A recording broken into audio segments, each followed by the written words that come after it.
I've done meditation started during the pandemic, and it was the first time I've got to do it with a group of women. Even though it was on Zoom, I felt like I could feel all the vibes and goodwill. It was awesome. Also, I'm a little off script here, but I have to ask, do you have your swag on? We all need to have our PD swag on so we can opt in for the hopefully winning the 3 dozen cookies baked by our own Shari Carruthers. So please, if you have a minute or two, run and grab it if you don't have it on, because I know that Sue Meyer is counting away so we can put people in the drawing. Okay, back to the script. So hi, everyone. Welcome to the WRJ Pacific District Area Event 2021. Our superpowers, faith, kindness, and community. I'm Deawn Herrmann, and I am one of the 3 steering committee chairs for this event. I also happen to be a member of Kol Ami Women of Reform Judaism in Vancouver, Washington. Yay, Pacific Northwest. Anyway, but I also happen to oversee 3 amazing ADs in the Southwest. So yay to the Southwest as well. We're all glad you're here. Anyway, enough about me and my amazing areas. We are so excited to be able to bring all 4 of our Pacific District areas together. Our Pacific Northwest area, our Pacific Southwest area, Northern California, and Southern California areas to share in an experience that we hope will be memorable, rewarding, and inspiring. We are entering a time of immense opportunity, both personally and collectively as members of sisterhoods and women's groups within the WRJPD. COVID has changed and challenged all of us, and we're coming through it stronger than ever. You will note that this year's theme, our superpowers, faith, kindness, and community, will set the tone for today's workshops and be the guided force as we continue our important work as the women of Reform Judaism. We have the power to change ourselves and the world for the better, and we hope this area event will inspire all of us to meet these challenges with kindness and a better understanding of each other. We have all become extremely familiar with virtual events over the last 18 months. While in-person events are slowly starting to resume, this virtual experience provides us with a unique opportunity to come together as one awesome district, something that a typical area day doesn't allow. We also have learned that we can be a more inclusive community using virtual platforms, enabling women who are not able to travel because of financial, physical, or employment constraints to join us in our gatherings. So we celebrate this weekend of being together to learn, grow, care, and exercise our superpowers of faith, kindness, and community. As a thank you for attending, when you received your links for this weekend's program, you should have also included a virtual welcome gift containing a sample recipe from our upcoming Pacific District Cookbook, tips, and various goodies that we thought you might enjoy and share with your sisterhoods and women's groups. And now a word from Tracey.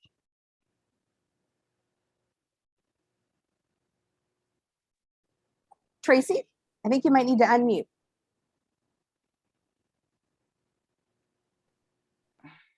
Sorry. There we go. Did you hear that? Okay. Thanks, Deawn. Good morning. I'm Tracey Poirier, Area Vice President for Southern California. We hope that all of you were able to attend your area's pre-events that took place during this past week.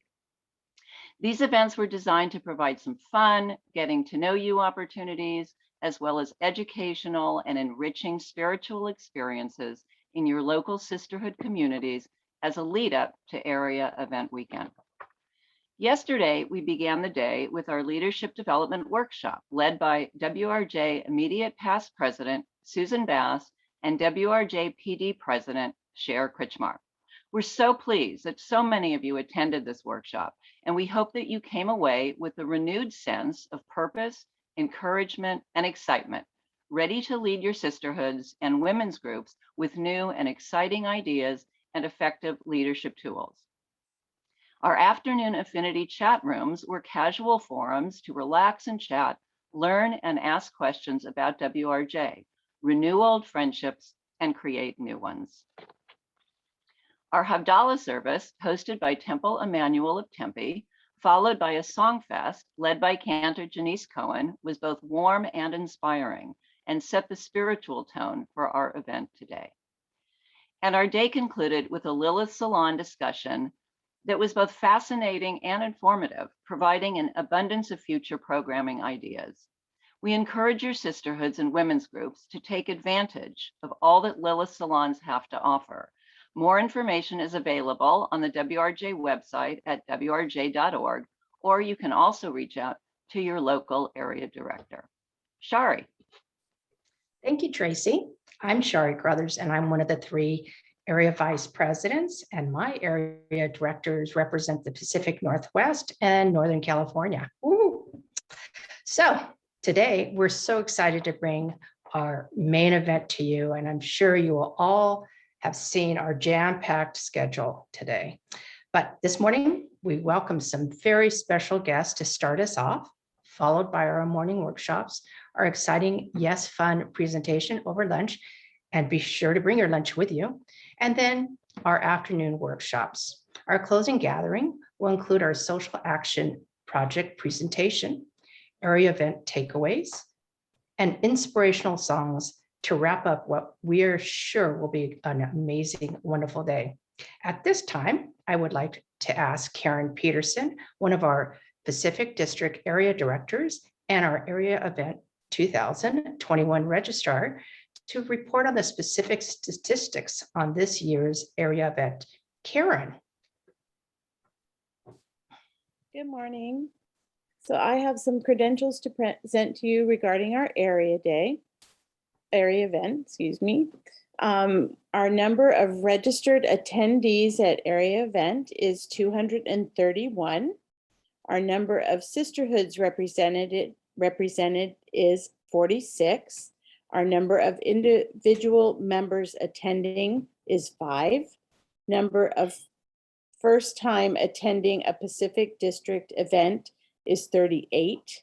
Our number of presidents or co-presidents or leaders attending, 72.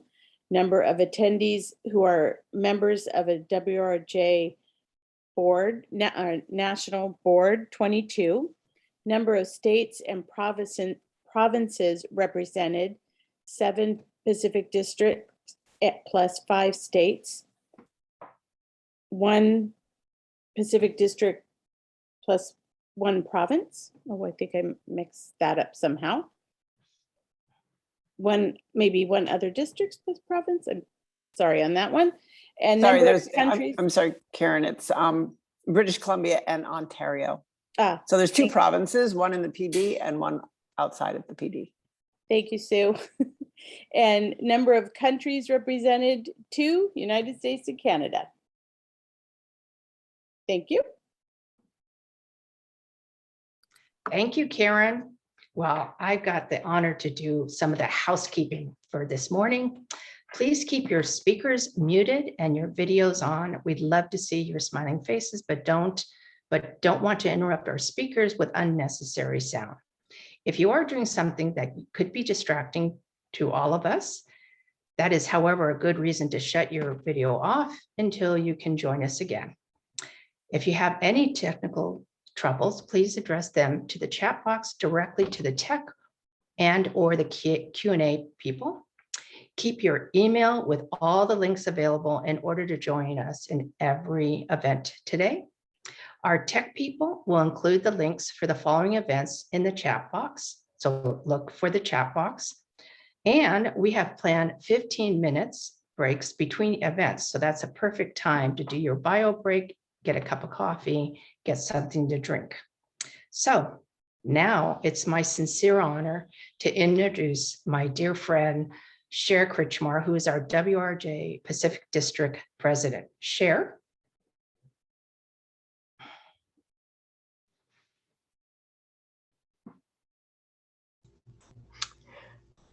Thank you so much, Shari. Good morning, everyone. Boker Tov, Shavua Tov. We are so pleased to see so many of you here for our very first virtual area event. There's so many exciting programs that are happening. You'll want to come back and visit the recordings of those that you have missed. We have several guests this weekend, including the WRJ immediate past president, Susan Bass, that we have mentioned numerous times. We are so fortunate to have Susan for this weekend. I only wish we could be in person to see her and all of you. We also have Susan for our WRJ Yes Fund lunch. This past year has been unbearable in many ways, yet in other ways it has been a blessing. We've had to rethink how we interact amongst our families, sisterhoods, synagogues, WRJ, and our district. Thank goodness for Zoom, as it has helped us endure the times we couldn't be together. We connected so many times with so many options to choose from. From the WRJ Freed Conference to various Pacific District programs, to meetings, to schmoozes, to services, and so much more. We really did get to see one another on Zoom. And we might not have been able to see each other in person during the year had it not been for Zoom. But we still miss the physical touches, the hugs, and being together one-on-one in person. COVID hit each and every one of us differently, from staying at home to thinking outside of the box. And that is exactly what we did here in the Pacific District. As always, we reinvented ourselves. We had never had monthly district programs before. Now we do, and they are for free. And what excellent programs they have been if you have had the opportunity to join us. And that is a big thank you to our incredible program chair, Wendy Black. Our amazing district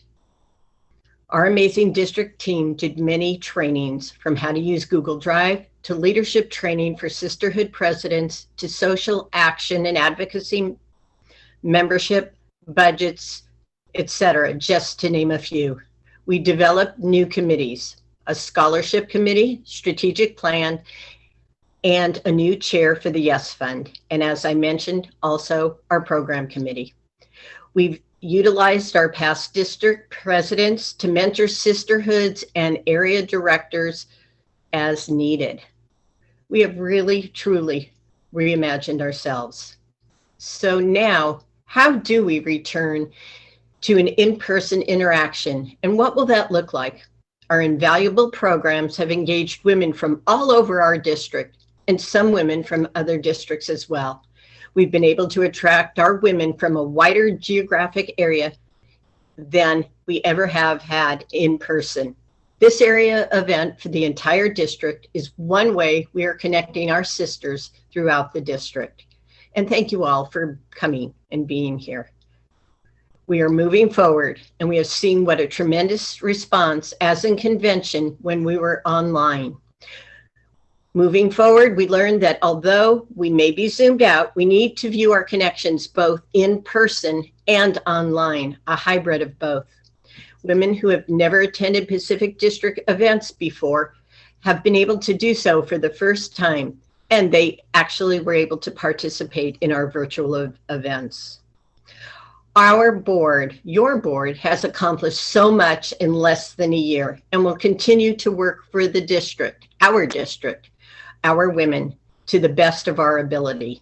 Here are a few of the main achievements. We currently have 58 sisterhoods, 7 individual members, and 5,283 members. Since October of 2020, when your new board has taken over, we have done free monthly programs. Our scholarship committee was formed, and they completed guidelines and an application, which are on our district website. And this scholarship committee will be a year-round committee, not just for convention. The strategic planning committee was formed and has completed the new plan for the district and vision for the next few years. The new Yes Fund chair under the Vice President of Philanthropy has been established. And as I said, past district presidents have been mentoring area directors and sisterhoods for very specific situations. Vice presidents and committee chairs are meeting with their respective counterparts at a sisterhood level and now meeting quarterly. The affiliations committee is looking to grow our district. Again, we have the new program chair. And all of this is in addition to our normal activities that are carried out by your board and committees. Great work, Pacific District. Just a reminder, WRJ will no longer be selling any merchandise other than Union Grams and Golden Grams. So if you are still needing merchandise, please call the WRJ office to order anything before they are sold out. Once things are gone, they are gone. In April, I visited Camp Newman along with Area Director Vice President Shari Carruthers, and we saw the rebuilding of the camp from the devastating fire from 2 years ago. As of now, they have had their first session of campers back at camp at the beautiful, newly state-of-the-art facility. One thing we are definitely looking forward to is our very first in-person district event at Camp Carlsman in October 2021. More information for that will be following. We still need a couple of chairs for the following position: Nashim, either a chair or a co-chair, and for bylaws. If you know someone who might want to volunteer for these great positions and represent themselves on our district board, please let me know. And last but not least, please take advantage of what today has to offer. Thanks to our incredible Area Director Vice Presidents, Shari Carruthers, Deawn Herrmann, and Tracey Poirier, this amazing weekend would not have been possible. The pre-events were so wonderful. I know we just saw a glimpse of what is to come. Enjoy the day, relax from the comfort of your own home. And now it is my honor, as always, to introduce Susan Bass. Good morning, everyone. I think it's still morning here, so it must still be morning there. Today, I bring you greetings from WRJ President Sarah Charney and WRJ Executive Director Rabbi Marla Feldman.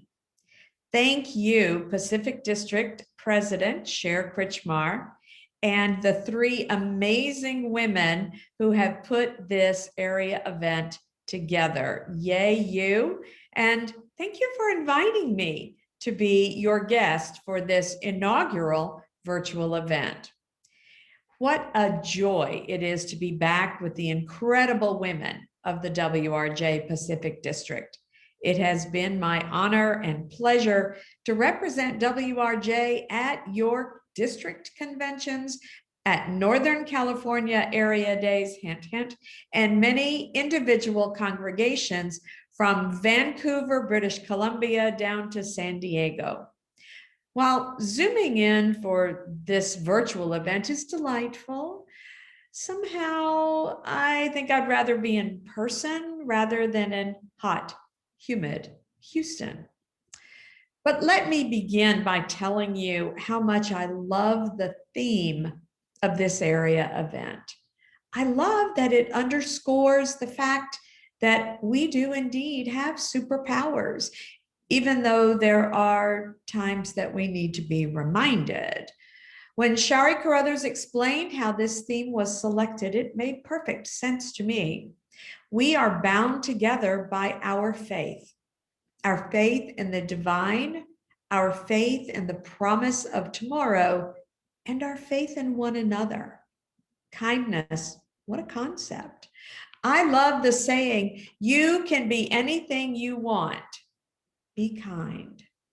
So often it is the kind word or the kind deed that is really what is needed.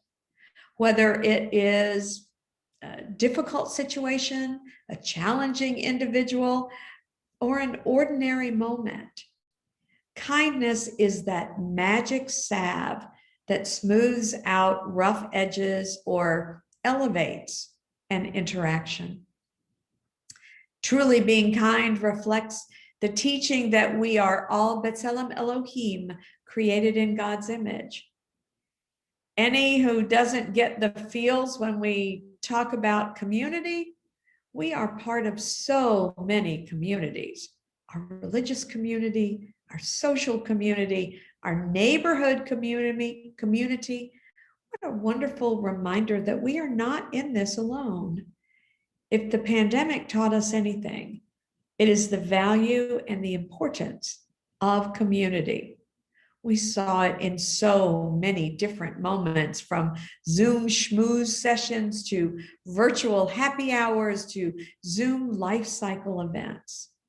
Being able to attend a Zoom Shiva to mourn with grieving families, creating a Kehila Kadosha, a holy community, certainly was one of the silver linings of these past many, many months. Our superpowers, faith, kindness, and community.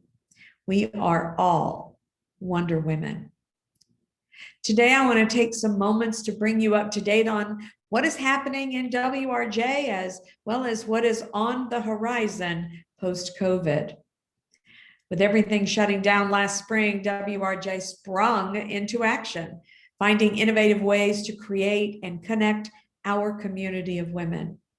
One of the upsides of that has been the women who are now part of WRJ, either by participating in our online programming or connecting with local groups. Keeping in mind that in-person gatherings may be difficult for some of us, WRJ is taking action to define and create what we are calling multi-access events. In other words, finding ways for women to connect and engage in a meaningful way, even if they are not able to be present in the same physical space. It is with an eye towards inclusion and engagement that this work is moving forward. Stay tuned for more. In the advocacy arena, WRJ Vice President Shoshana Dweck is moving forward with the E2A team, the Education to Action. They are defining and developing strategies and work efforts which will continue to engage and energize women in the critical work of Tikkun Olam. Please be on the lookout for an announcement of an upcoming webinar focusing on women and the RAC Racial Justice Campaign Freedom to Vote. Pacific District's own Julia Weinstein served on the steering committee for this initiative on behalf of WRJ. Additionally, Shoshana has taken steps to organize and create a network of district representatives to help connect the women in our districts to social justice initiatives. Kudos to Pacific District's own Karen Goldberg for being an important part of this effort. Many of you know that WRJ has a representative at the United Nations who serves as the eyes and ears of what is happening globally for women and Israel, with a specific focus on issues that align with WRJ's 6 priority issues. Our engagement with the UN is a significant part of our DNA. Our Executive Director Emerita, Jane Evans of blessed memory, began our relationship with the UN, get this, as a consultant to the 1945 San Francisco conference where the UN Charter was drafted. This relationship continues until this day as WRJ works to fulfill our mission of strengthening the voice of women worldwide. Currently, our work is deeply connected to the UN's Sustainable Development Goals. Specifically, there are 3 key areas where our representatives are engaged. The first area is the impact of COVID on women and includes a full discussion and programs around global mental health, how religious actors are advancing women's participation and leadership in public life, and women leaders impact change. The second area of work speaks directly to the issues behind the resolution that was passed by the WRJ legislative body just this past March on addressing a legacy of reproductive and gender-based violence against Black, Indigenous, and women of color. Once again, WRJ shows up ahead of the curve on social issues affecting women. And finally, our UN reps reported that a growing number of countries refuse to participate in the singling out of Israel. This reflects a vote regarding funding of textbooks provided by the UN relief and workers agencies that continue to indoctrinate violence and the demonization of the Jewish people. Sadly, ultimately, the committee voted to continue funding them, but with more countries voting no or abstaining.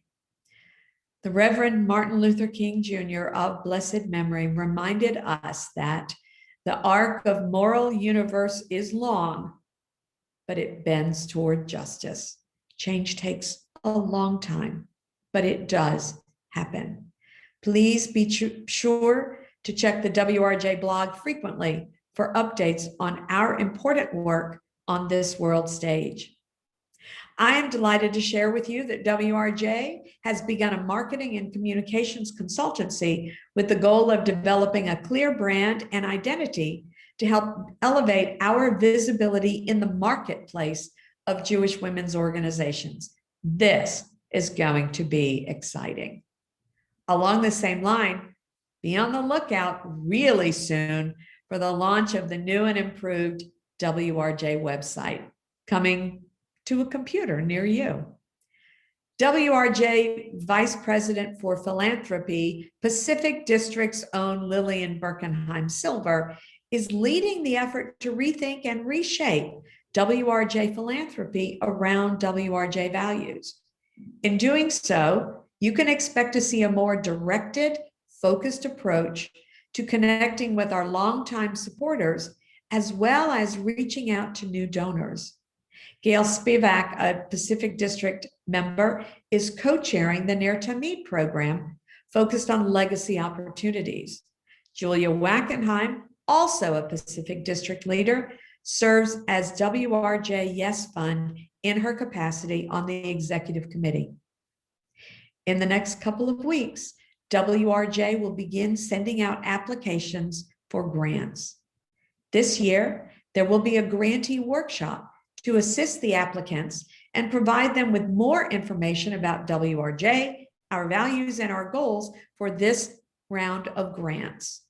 In an effort to expand our outreach in diversity, equity, and inclusion, DEI, there will be a follow-up round for all DEI applicants. WRJ President Sarah Charney clearly articulated the vision of WRJ's DEI efforts to create a space where all Reformed Jewish women feel they belong and ensure that WRJ is an organization that continually prioritizes and supports DEI work. So much going on, so many opportunities to be part of this important work. In fact, applications are now open for the WRJ North American Board. Check it out on our website, www.wrj.org. Click on blog at the top of the screen, or you can click on the link that is hopefully soon going to be in the chat. So why would you want to apply to serve on the WRJ board? Many reasons come to mind, but one of the most compelling is stated by Pamela Feldman Hill, chair of the nominating committee. Quote, "Our board members are a diverse group of engaged and thoughtful women from all over North America who organize for social justice, philanthropy, support, and programming for Reformed Jewish women. The camaraderie that exists among board members is fun and inspiring," end quote. So, if you believe in the power of the collective voice of women, are you passionate about Reform Judaism? And do you want to add your voice to the chorus of hundreds of women who share your values and are committed to making the world a better place? Please consider submitting your application. Well, that's an update on WRJ World. Over to you, Shari. Thank you, Susan. We are so fortunate in Pacific District to have so many amazing, amazing clergy in our district. And one of them I have the honor to introduce. Rabbi Deborah Marcus is the rabbi at Temple Emanu-El in San Diego. If you attended our district convention in 2018, 2018, you'll remember her heartwarming Shabbat service and her beautiful voice. Rabbi Marcus grew up in Orange County and is the daughter of our Pacific District past president, Nancy Marcus. She was a little tidbit. She was the mascot of our high school, a fierce and fury eagle. As Nancy mentioned, we had many a Shabbat dinner at the football stadium and at the gym. Rabbi Deborah Marcus, thank you so much for joining us. I hand it over to you. Thank you so much, everyone. It's so great to be with you all this morning. I am always happy to get to come and participate at WRJ events. I'm especially happy to get to present a talk this morning that I hope will be entertaining and informative about this theme of our superpowers, because as women, we are all superheroes in 1,000 ways that are often not recognized, or certainly at least unrecognized, under-recognized, I should say. And so when I heard about the theme for this morning, my mind went, of course, straight to Passover. When I was growing up, as I'm sure is the case for many of you, I enjoyed many a Passover Seder with some of the very people on this screen. Hi, Fran. And the Shermans and the Marcuses regularly celebrated Passover together. So I would enjoy the Passover Seder, and I always loved hearing the story about God sending Moses to set our people free. But as an adult, I came to realize there's a huge chunk of our history and our story that has been excised from the Haggadah. And it is time for us to reclaim this narrative, to rewrite our Haggadah Seders, and to reintroduce this story as it should be shared. And so before I dive in, I also just, on my screen, I see Madeline Katz. Good morning, Madeline. Hi, Madeline, who's one of my a good mentor and instructor from Hebrew Union College. And of course, really quick hi and shout out to my mom. So with all of that business out of the way, I want to talk about why we need to rewrite our Haggadah stories. When we think about what it is that we are able to accomplish as women, we recognize that throughout Jewish history, many women have been in situations, as many of us may be today, where we are people in a limited capacity of power and agency. So what do I mean by limited capacity? It means that as much as I might write strongly worded letters to my elected officials, they don't necessarily care what I have to say. In fact, they may even completely disagree with what I have to say. I have a limited capacity and agency for affecting national policy as a woman in the world. I have a limited amount of agency and capacity and power and authority for creating peace between Israelis and Palestinians. I might even have a limited capacity within my own home, within my own synagogue, within my own family structure. Our power only goes so far in any given situation. As Jewish women, we've known that throughout history. But one of the keys, I think, to Jewish survival and Jewish thriving has been that in spite of a limited capacity for agency and power and authority in any given situation, Jewish women have found sneaky, subversive, creative, and inventive ways to walk around the power structures that exist and find new pathways through to affect the changes that we want to see happen in the world. The history of the WRJ is in fact a telling of this story of a subversion of power structures. When Isaac Mayer Weiss wanted to create an American rabbinical school to train Americans to be rabbis for American congregations, he knew that he was going to have to fundraise a tremendous amount of money. So what did he do? He asked women if they would get together and hold teas to fundraise. Now, if any one of these initial 4 synagogues of women had thought, I can't possibly raise enough money to help Rabbi Weiss found a rabbinic school, then Hebrew Union College would not exist today. But these amazing women did not define themselves by the limitations of their capacity. Instead, they said, well, we'll hold a tea. We'll do as the rabbi has requested. We'll hold a tea, we'll hold a luncheon, and with the little bit that we raise, it'll be a start. And we don't know where this journey is going to end. We don't know how we're going to get to the proverbial Moses on the mountaintop, but we're certainly not going to sit back and do nothing.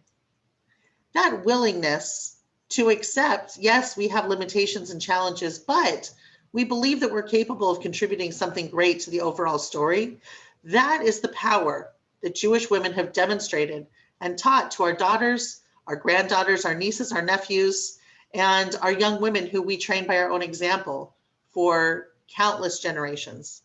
And where does this powerful example come from? It comes from Torah. One of the great sadnesses of my lifetime is witnessing the ways that women's narratives weren't concretized by the rabbis who created the Judaism that we live and practice today. This is another area where it's so important that women have entered into the ranks of rabbinic leadership and into the ranks of our national leadership, because our stories have not been drawn out from our sacred text enough. But we are going to accomplish that this morning. We celebrate the Passover story. And when we do so at our Haggadahs, at our Passover Seders every year, we talk about how amazing it was that Moses was raised as a prince of Egypt, and that he one day went out and saw an Egyptian taskmaster striking down an Israelite slave, and he took down the taskmaster, and then he had to fled to Midian, and then he met his bride and his father-in-law, and then God spoke to him in a burning bush and said, get back and let my people go, help set my people free. And Moses said, okay. And he went per the request of God to go liberate our people. Raise your hand if you've heard this story. Good job. Hopefully we have 100% participation. We all know this story. But I want to put forward for us today that Moses could not have liberated our people had Moses himself not first experienced liberation. A liberation that came because of 5 courageous, powerful women. A liberation that came because there were 5 women who looked at the world and said, it is so wrong, and there is so much wrong happening. And I can't change Pharaoh's mind, but I will not stand idly by. Who are these women that I'm talking about? Some of them we know. Who can name one of the women for us? Put it in the chat.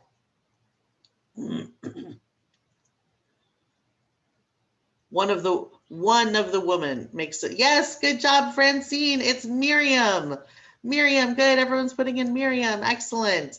Yes, and Shari, you're going exactly to where I'm going to go next. Yep, good job, Rhonda, Shifra, and Pua. Okay, there are 5 women. I'm going to put them into the chat.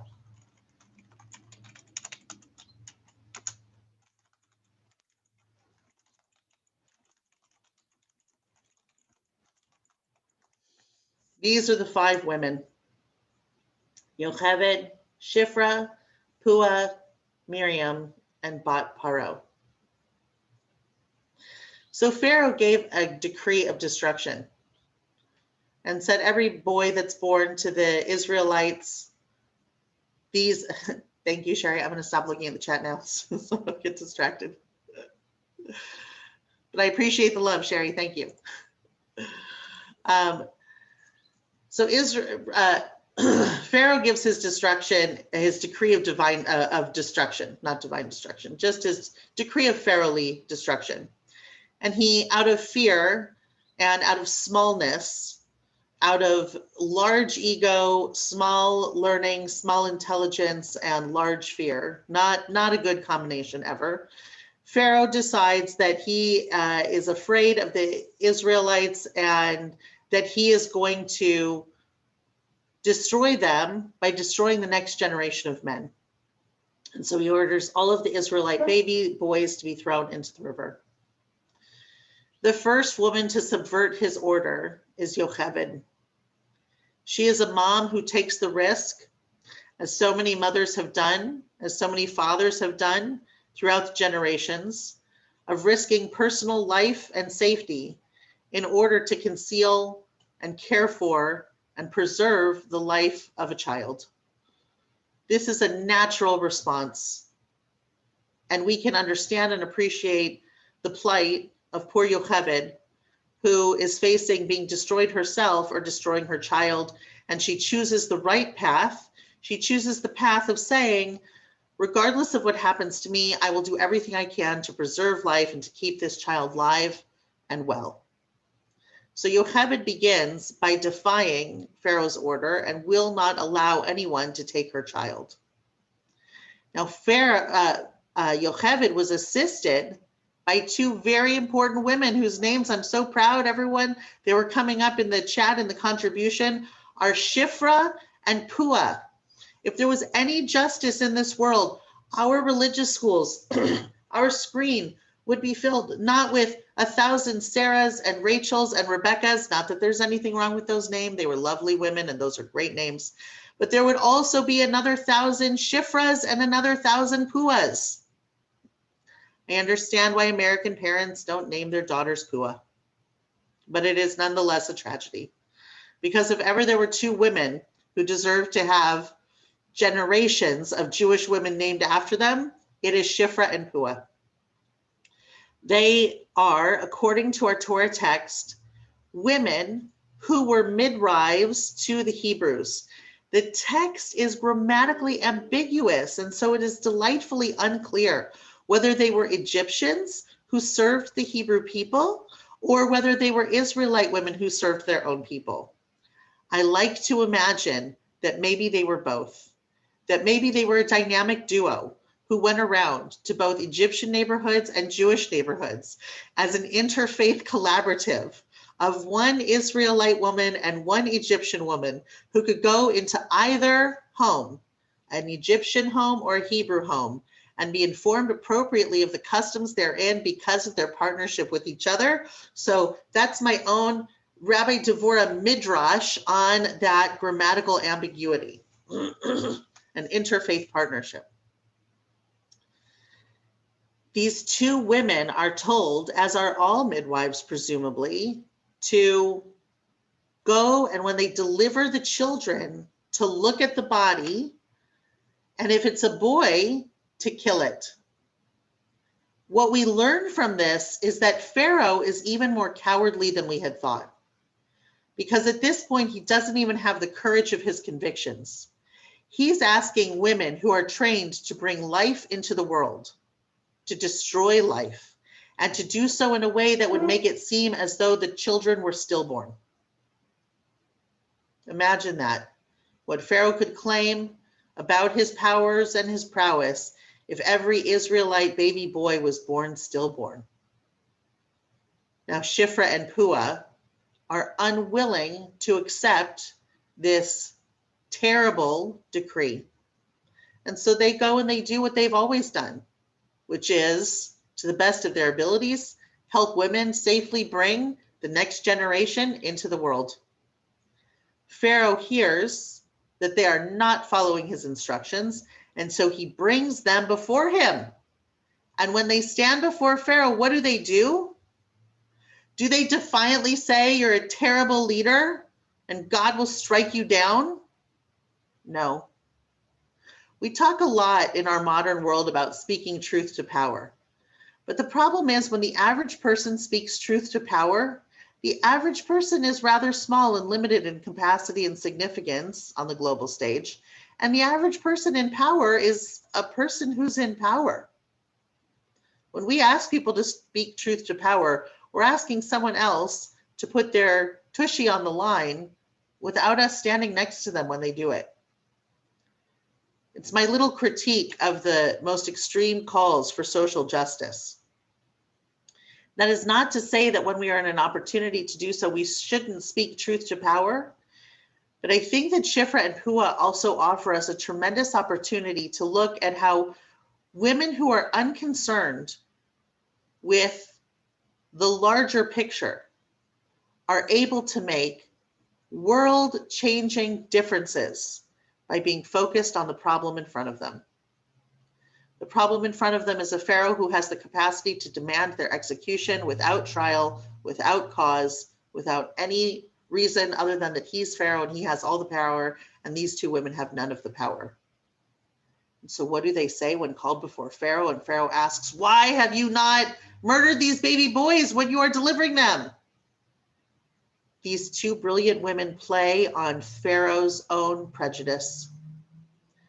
Pharaoh already does not think of the Israelites as human beings, or he would not be able to decree what he has decreed. And so they look at the Pharaoh and they say, these women, they're like bovines in the field. They're like cows who just are walking around and give birth to a baby cow. And then the baby cow is up and walking. When we hear that they're in labor, by the time we arrive, they have already given birth. Now, for Pharaoh, who already doesn't see the Israelite women as human beings, this makes sense. He's already likened the Israelites to insects. It's not a far stretch to go from insect to cow. They use Pharaoh's own prejudice against him. And in doing so, here is the most marvelous part. They don't say my donkey broke an ankle on the way to the house, I couldn't get there in time. They don't say my cart is broken and my husband hasn't fixed the wheel, I can't get there in time. Instead, what they offer is an excuse that will give blanket protection to any other midwife who wants to participate in this revolution of quiet civil disobedience, who can also then use the excuse of saying, I tried to get there, but this woman gave birth before I could get there. I couldn't make it look like a stillborn. Birthing. How incredible and how brilliant are these two courageous women. Now, here's the part where I say that they are more exceptional than Moses. Moses knows how bad it is in Egypt. Moses knows because he has witnessed it and because he has seen it, because he responded to it with violence and then had to run away from it. So when God says, go back, he's hesitant. He said, I can't talk. I can't do this. God has to Jewish guilt trip Moses into accepting the call. Now, I want to give Moses a little pass here because there's a wonderful midrash that says, why were our ancestors enslaved for 400 years? And the answer is that God was in that bush on the side of the road, calling out for someone to be God's partner for 400 years to liberate our ancestors. And for 400 years, people walked by, saw the crisis, heard the call, and kept on walking. At least Moses took off his sandals and stayed to argue. At least Moses then lost the argument and went and partnered with his brother to set our people free. So I give Moses a little bit of a hard time, but I also give him a loving pass. But Shifra and Pua, they exceed his standard. They exceed his example. Why? Because they did not need God to speak to them out of a miraculously non-consuming burning bush in order to see the injustice in front of them and to respond to it with the full breadth, measure, and power of their creativity, their energy, and their commitment to do the right and the good. They are a living embodiment of the call in the book of Deuteronomy that says to do the right and the good in all situations, understanding that no set of laws can ever anticipate every single situation we're going to face in this world. And so if you find yourself in a situation where no law has been written for how to address it, choose the right path and the good path. And then the halakha will follow. Shifra and Pua choose the right and the good, not because God has asked them to, but because they know it is their obligation as women to work where and how they can to affect positive change in this world. And in doing so, they made it possible for Yocheved to give birth and to keep her baby a secret.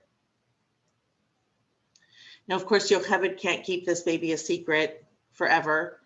As anyone who has had babies or been around babies knows, they tend to make a lot of noise, especially at inconvenient times and 4 a.m.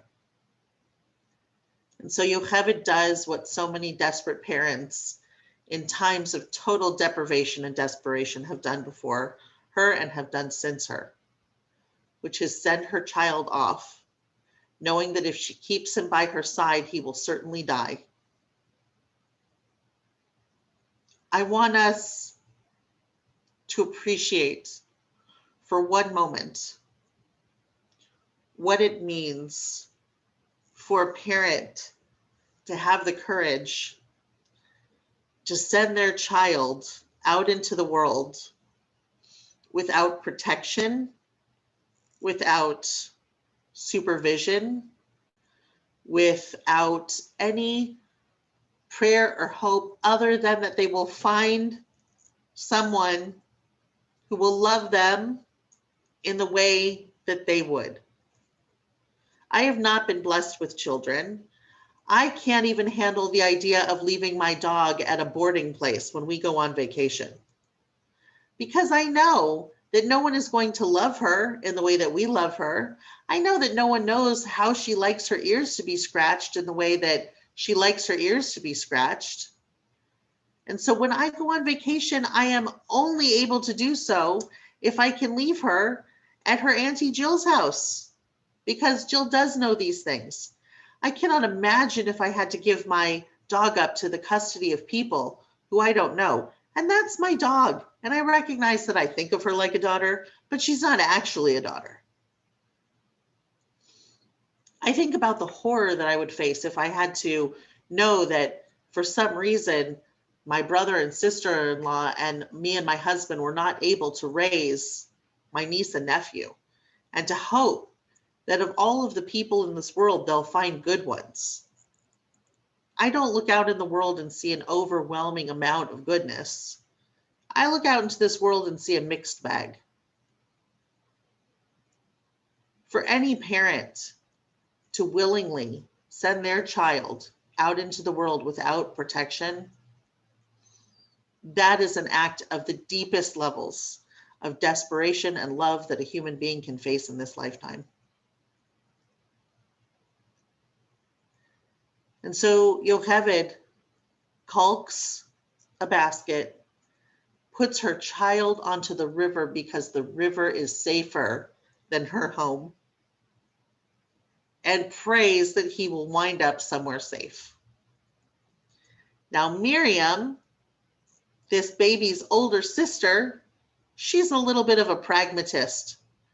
She's a little bit of a type A personality who likes to control things. I can identify with Miriam. She watches her mother's act of desperation, and then with the full commitment of an older, dare we say bossy, and let's reclaim that word, ladies. I like when people call me bossy. It means that I'm running things well. That's my opinion. Goes with sister big bossiness and watches that basket to make sure that it's going to land someplace safe.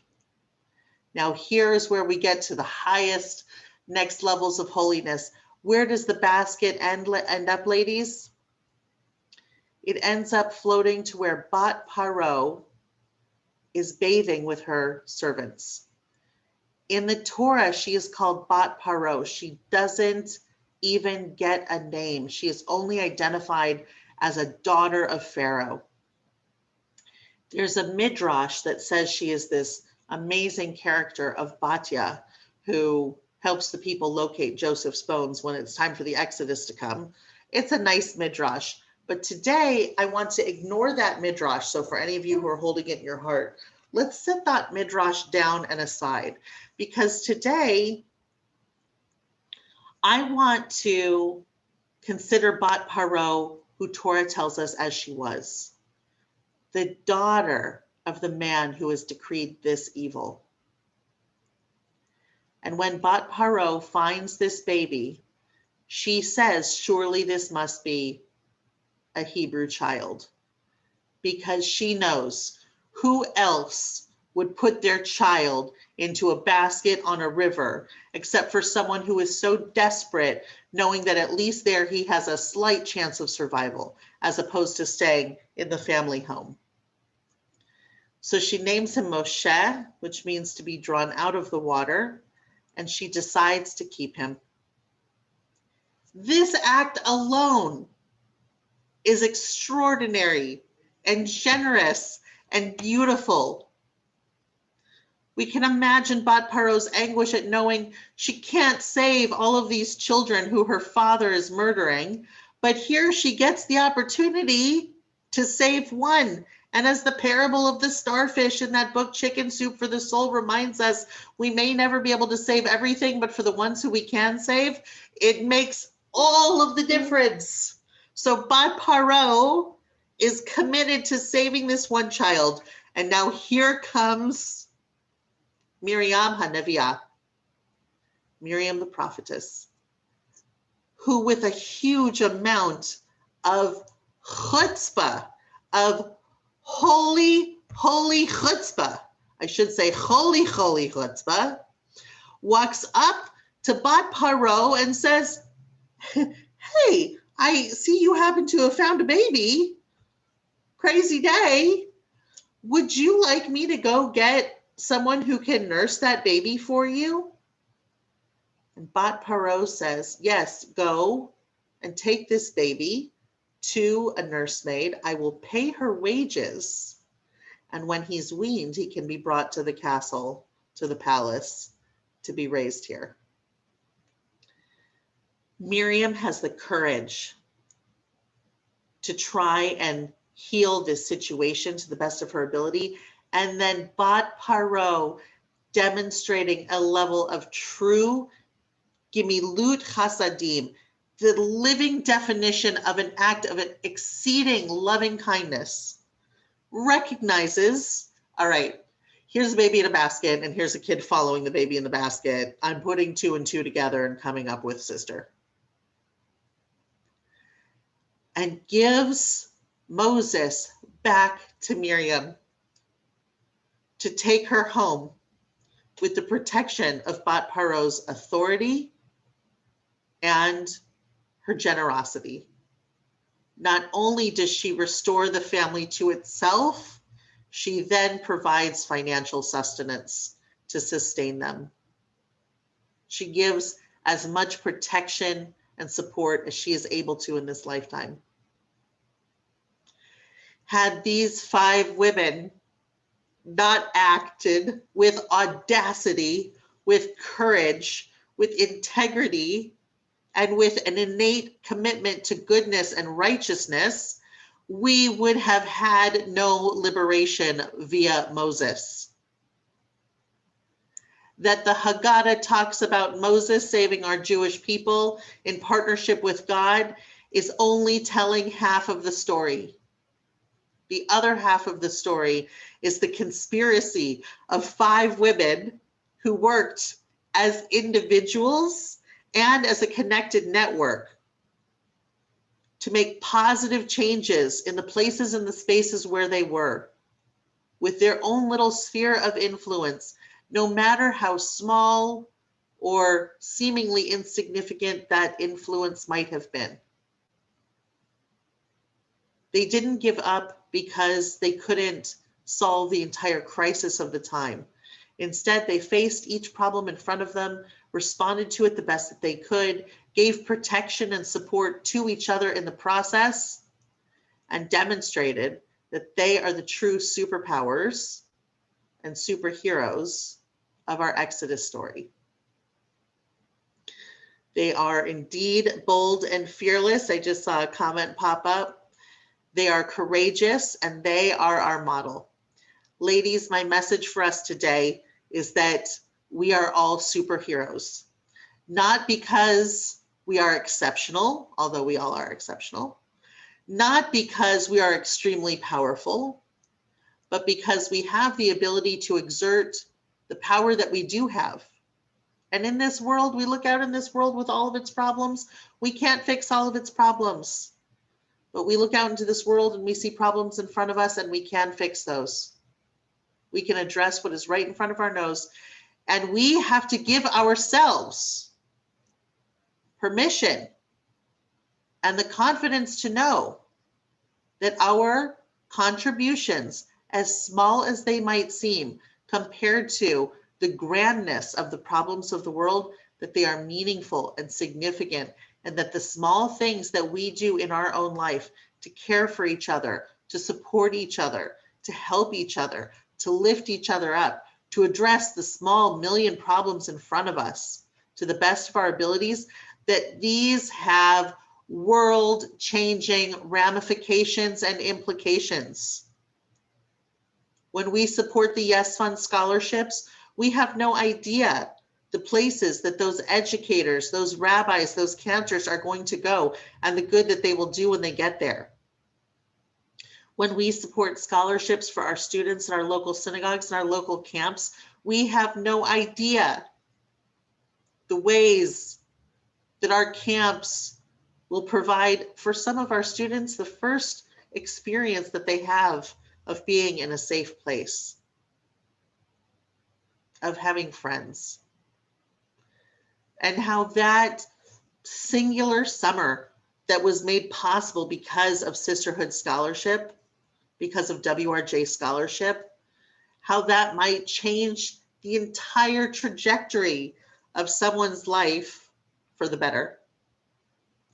So may we be inspired by these workshops on this amazing, wonderful area day, by each other, and by the stories of these 5 women, to know that we are powerful beyond our imagination, that we are capable beyond our wildest dreams, and that our only limitation is the constraints that we put on ourselves when we under-recognize the value of the million small contributions that we make every day.